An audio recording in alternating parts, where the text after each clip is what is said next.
श्री शिवा नमस्तुभ्यम हर हर महादेव। देखिए मंगलवार का विशेष दिन आ गया है और ये दिन समर्पित होता है हनुमान जी को, बजरंग बली को। तो आज के इस उपाय में आपको दो सामग्री अपने सीधे वाले हाथ की हथेली में ले लेनी है और विशेष तरीके से शिवलिंग पर जाकर समर्पित कर देनी है। इस उपाय करने के बाद आपकी कैसे भी अटकी हुई मनोकामना, इच्छा, जो दिल की बात है ना, वो पूर्ण होने लगेगी। चाहे वो व्यापार को लेकर हो, नौकरी को लेकर हो, घर में सुख शांति को लेकर हो या धन प्राप्ति को लेकर हो। तो भगवान भोलेनाथ और माता पार्वती जी को प्रसन्न करने के लिए गुरुजी ने अचूक उपाय बताया है। कैसे करना है वो बताएंगे। उसके पहले इस वीडियो को लाइक कर दें, चैनल पर नए हो सब्सक्राइब कर दें और कम से कम 3 लोगों के साथ व्हाट्सएप पर इस वीडियो को शेयर करें, उन लोगों की मदद करें। तो जानते हैं गुरुजी द्वारा बताया गया पहला वाला उपाय। विशेषकर ये उपाय क्यों करना है। देखिए, अगर आपके जीवन में दुख है, परेशानियां हैं, ठीक है, समस्या है या आपकी कोई ऐसी कामना है जो पूर्ण नहीं हो रही है, तो फिर ये उपाय करने से आपको बिल्कुल भी नहीं चूकना है। इस वाले उपाय के लिए जो सबसे पहले सामग्री आपको चाहिए वो है तांबे का लोटा। तो इस प्रकार से तांबे का लोटा लेकर उसमें आपको अपने घर से, अपने किचन से शुद्ध जल भर लेना है। इसी के साथ जो अगली सामग्री आपको लेनी है वो है काली मिर्च। यहाँ स्क्रीन पर आप देखिए, इस प्रकार से आपको मात्र 1 काली मिर्च ले लेनी है और ये कहीं से खंडित टूटी फूटी ना हो। इसी के साथ जो अगली सामग्री आपको लेनी है वो है काले तिल। देखिए, काले तिल का आपको ध्यान रखना है कि आपको 7 दाने लेने हैं। काली मिर्च 1 और काले तिल 7 दाने।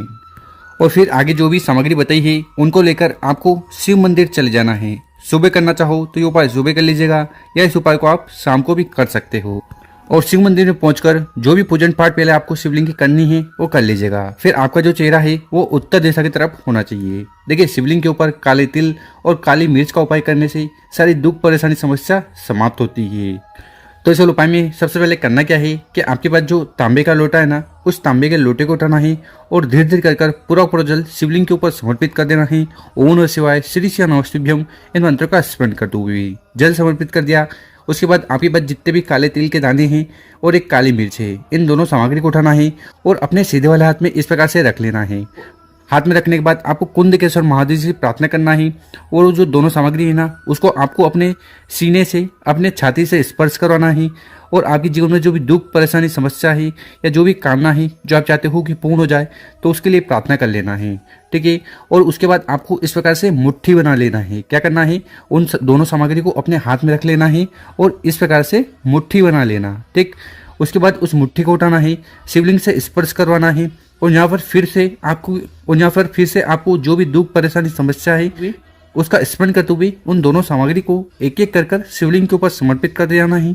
ओम नमः शिवाय, श्री शिव नमस्तुभ्यम, इन मंत्रों का स्मरण करते हुए, ठीक है।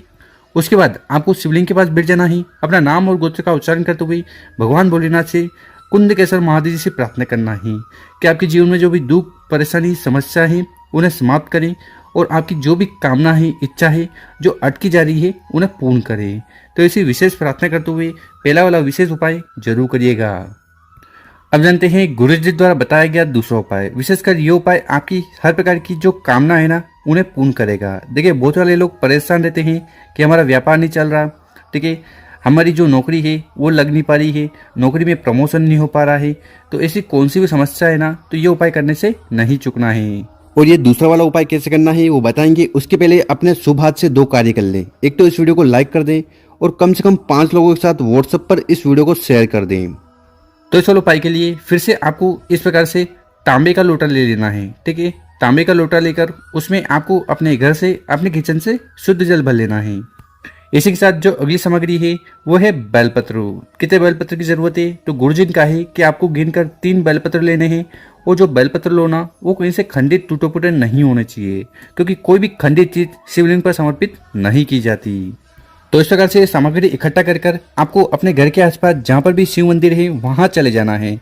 ये वाला उपाय भी सुबह शाम आप कर सकते हो। सुबह समय मिल रहा हो तो सुबह या शाम को शिव मंदिर में पहुंचकर जो भी पूजन पाठ आपको शिवलिंग की पहले करनी है वो कर लीजिएगा। देखिए, शिवलिंग के ऊपर बेलपत्र को उपाय करने से आपकी सारी कामना, इच्छा पूर्ण होती है और जो भी रोग, पीड़ा, समस्या है वो भी समाप्त होती है, क्योंकि ये जो बेलपत्र है ना, ये भगवान भोलेनाथ को बहुत ज़्यादा प्रिय है। तो इस उपाय में करना क्या है कि आपके पास ये 3 बेलपत्र हो, ठीक है। तो उसमें से आपको पहला वाला बेलपत्र उठाना है और आपकी कामना इच्छा कहते हुए उस पहले वाले बेलपत्र को ये जो कॉर्नर होता है ना शिवलिंग का, यहाँ पर समर्पित कर देना है। देखिए यहाँ पर जल चढ़ाते हैं, जल बहता हुआ जहाँ से नीचे गिरता है, ठीक, यहाँ पर पहला बेलपत्र आपको समर्पित कर देना है। ठीक इसी प्रकार से आपके पास जो दूसरा बेलपत्र है ना, उसको उठाना है और उसको आपको समर्पित करना है माता के हस्त कमल पर। तो ये जो कटी वाला भाग है ना, यहाँ पर आपको दूसरा वाला बेलपत्र समर्पित करना है और यहाँ पर आपको एक चीज का ध्यान रखना है कि इस बेलपत्र की जो डंडी है वो आपकी तरफ होनी चाहिए, ठीक है। इसके बाद जो तीसरा बेलपत्र है उसको उठाना है और उसको आपको शिवलिंग के ऊपर समर्पित कर देना है, अपनी जो भी कामना है इच्छा है उसका स्मरण करते हुए। इस बेलपत्र की जो डंडी होगी वो जलाधार की तरफ होगी, बड़ी पत्ती आपकी तरफ होगी और जो चिकना साइड है बेलपत्र का वो शिवलिंग से स्पर्श होना चाहिए। तो आपको जहाँ पर तीसरा वाला बेलपत्र शिवलिंग पर उल्टा समर्पित करना है। 3 बेलपत्र समर्पित कर दिए। उसके बाद आपके पास जो जल का लोटा है जिसमें आप अपने घर से शुद्ध जल भर कर लाए हो, उस जल के लोटे को उठाना है और सबसे पहले थोड़ा जल आपको समर्पित करना है पहले वाली बेलपत्र पर और यहाँ से उस जल की धार नहीं टूटनी चाहिए। फिर आपको जल को समर्पित करना है माता के हस्त कमल के चारों तरफ। फिर उस जल को आपको शिवलिंग के ऊपर चढ़ा देना है। ओम नमः शिवाय श्री नमस्तुभ्यम इस मंत्र का जाप करते हुए। देखिए एक बार और समझिए, जल का लोटा उठाना है, यहाँ पर पहली वाली बेलपत्र पर आपको जल समर्पित करना है। उसके बाद उस जल की धार नहीं टूटनी चाहिए। फिर माता के हस्त कमल के चारों तरफ जल समर्पित करना है और आखिरी में उस जल को शिवलिंग के ऊपर चढ़ा देना है। तो इस प्रकार से आपको दूसरा विशेष उपाय जरूर करना है। उसके बाद आपको शिवलिंग के पास बैठकर अपना नाम और गोत्र का उच्चारण करते हुए भगवान भोलेनाथ और अघोरेश्वर महादेव जी से प्रार्थना करना है कि आपकी जो भी कामना है इच्छा है दिल की बात है उन्हें पूर्ण करें, चाहे वो व्यापार को लेकर हो, नौकरी को लेकर हो, घर में सुख शांति को लेकर या विवाह को लेकर हो। तो कामना पूर्ति के लिए अचूक उपाय बताया है, कर जरूर देखिएगा। अब जानते हैं गुरु जी द्वारा बताया गया तीसरा उपाय। विशेषकर ये उपाय आपके सारे कार्य पूर्ण करेगा। साथ ही साथ अगर आपके जीवन में कुछ भी अच्छा नहीं चल रहा है, बिल्कुल भी सुख शांति समृद्धि नहीं है, ठीक, तो ये उपाय आपको जरूर करना है।